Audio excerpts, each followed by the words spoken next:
Os meus partos, eu fazia porque teve filho meu, que eu até tive na zona, tomando cerveja, no baile, dançando.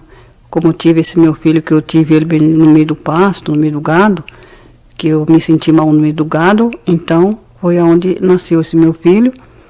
E foi a hora que me socorreu na hora abaixo de Deus, foi meu pai que ia passando, que ele tinha passado por mim e tinha falado, que não era para mim estar andando daquele jeito.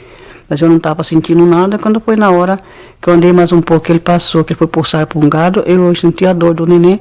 E foi onde o neném nasceu aí mesmo. Então ele que acolheu, como ele vinha voltando e me viu daquele jeito, ele pegou a camisa dele, enrolou no neném e levou até a casa para cortar o umbigo. Quer dizer que parto para mim, meus filhos, é a mesma coisa de ser uma galinha que subia no linho, botava o ovo e saía gritando, porque eu fui uma mulher muito feliz, graças a Deus.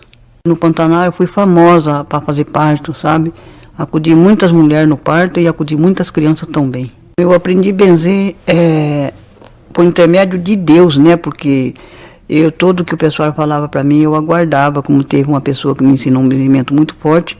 E com esse benzimento eu estou até hoje e foi aprovado, como eu salvei muita gente, como adulto, como criança, como bicho pegado de cobra, de bicho do chão, né, que é a cobra, animal, gente, cachorro, até galinha. Graças a Deus eu salvei com meus benzimentos, abaixo de Deus no nome dele.